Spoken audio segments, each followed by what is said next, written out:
Hello बच्चों, पिछले video में हमने पढ़ा था मुख की बनावट कैसी होती है, मुख की संरचना कैसी होती है, मुख में कौन कौन से अंग होते हैं। अगर हम उसको थोड़ा सा रिवाइज करें तो मुख प्रघाण और मुख गुहा दो भागों में बटा हुआ होता है। जिस प्रघाण जो है वो होठों से घिरा हुआ भाग है और मुख गुहा में तीन भाग होते हैं, तालु, तालु दो हैं, कठोर तालु, कोमल तालु।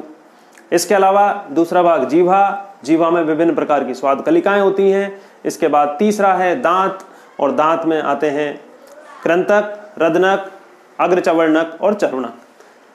तो ये सामान्य जानकारी हमने पिछले वीडियो में पढ़ी थी। आज हम उसी कड़ी में आगे पढ़ेंगे पाचन तंत्र के जो अन्य भाग हैं, जैसे ग्रसनी, ग्रसिका, आमाशय, आंत्र, इन सब के बारे में क्रम से हम वीडियो में पढ़ते जाएंगे। तो आज हम पढ़ेंगे सबसे पहले ग्रसनी की बनावट। मुख गुहा का जो अंतिम भाग है वो कीपनुमा आकृति में खुलता है, जिसे हम बोलते हैं ग्रसनी।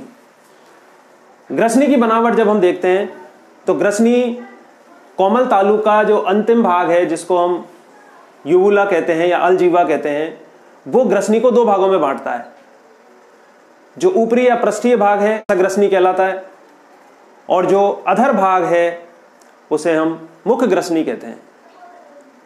नासा ग्रसनी से नासा छिद्र जुड़े हुए हैं और मुख ग्रसनी आगे जाकर खुलती है ग्रसिका में।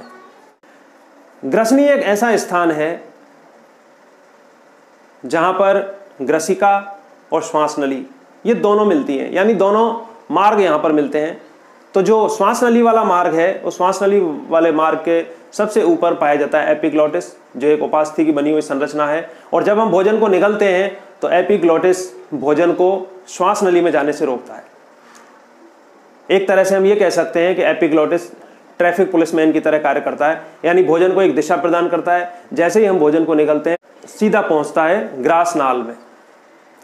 तो इस प्रकार एक ग्रसनी की सामान्य बनावट होती है, जिसमें चार प्रकार के रंध्र पाए जाते हैं। एक अंतःनासा रंध्र, यूस्टेकियन नलिकाओं के एक जोड़ी रंध्र, घाटी द्वार और ग्रसिका द्वार। ये चार रंध्र हैं जो ग्रसनी में पाए जाते हैं, जिसमें जो ग्रसिका द्वार है उसमें हम जब भोजन को निगलते हैं तो वो ग्रसिका द्वार में पहुंचता है और उसे श्वास नली में जाने से रोकने का कार्य करता है एपिग्लोटिस, जो कि एक उपास्थि से बनी हुई संरचना है। ग्रसनी में ही मध्य कर्ण से निकलने वाली यूस्टेकियन नलिकाएं खुलती हैं, जो वायु दाब को नियंत्रित करने का कार्य करती हैं। ग्रसनी का पश्च भाग ग्रसिका द्वार में खुलता है, जो एक ग्रसिका में खुलता है। ग्रसिका या ग्रासनाल एक पतली लंबी नली है जहां कोई विशेष कार्य नहीं है, लेकिन भोजन को निगलने के बाद भोजन यहां से होता हुआ सीधा आमाशय में पहुंचता है।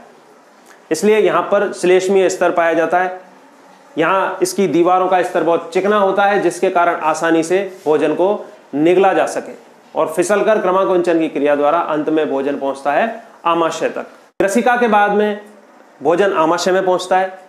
चित्रानुसार हम देख सकते हैं आमाशय के तीन भाग दिखाई दे रहे हैं। सबसे प्रारंभिक भाग, जिसको हम जठरागम भाग कहते हैं या कॉर्डिक पार्ट कहते हैं, ये एक ऐसा भाग है जहां ग्रसिका जुड़ी हुई है और इन ग्रसिका और आमाशय के बीच जो संधि स्थल है वहां पर एक दिशीय कपाट पाया जाता है, जिसे कॉर्डिक कपाट कहते हैं।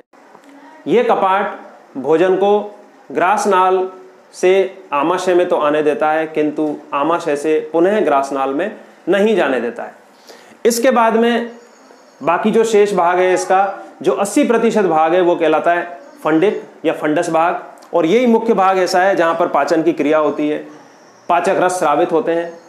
और इसके बाद इसका जो पश्च भाग है वो पाइलोरिक पार्ट कहलाता है। यहाँ पाइलोरिक वाल्व या एक पाइलोरिक कपाट पाया जाता है। यह कपाट भी एक दिशीय कपाट है, जो भोजन को आमाशय से निकलने तो देता है किंतु पुनः आमाशय में नहीं आने देता।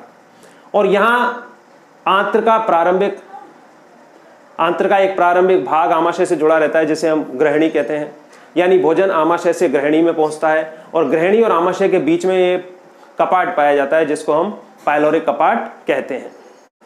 आमाशय की भित्ति की यदि हम संरचना देखें तो आमाशय की भित्ति में, या हम ये कहें कि उसकी हिस्टोलॉजी या उसकी औतिकी के बारे में पढ़ें तो आमाशय की भित्ति में 4 स्तर पाए जाते हैं।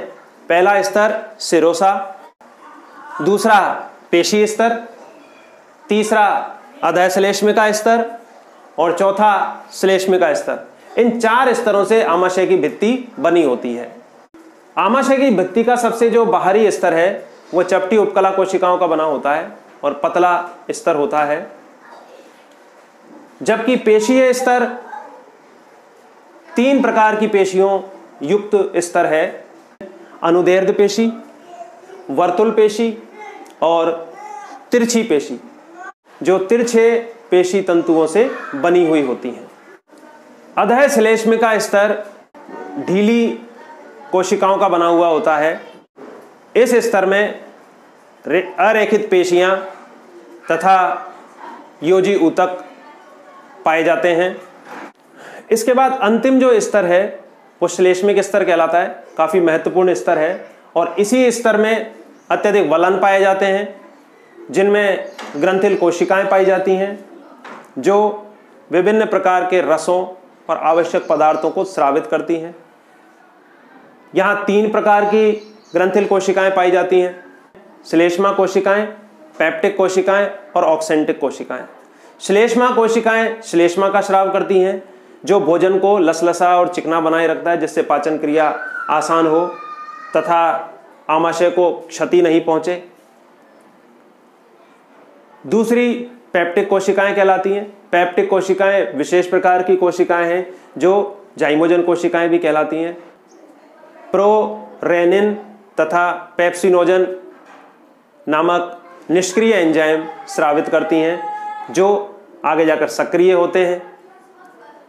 तीसरे प्रकार की कोशिकाएं ऑक्सेंटिक कोशिकाएं कहलाती हैं, जो HCl का स्राव करती हैं और HCl भोजन के जो कठोर भाग हैं या कठोर ऊतक हैं उन्हें नरम बनाता है, उसके अलावा जीवाणुओं का नाश करता है और भोजन के माध्यम को अम्लीयता प्रदान करता है। तो भोजन का माध्यम अम्लीय आमाशय में होता है। इसके अलावा ये नेज फैक्टर भी स्रावित करती हैं, जो B12 विटामिन है उसके अवशोषण में अति आवश्यक होता है।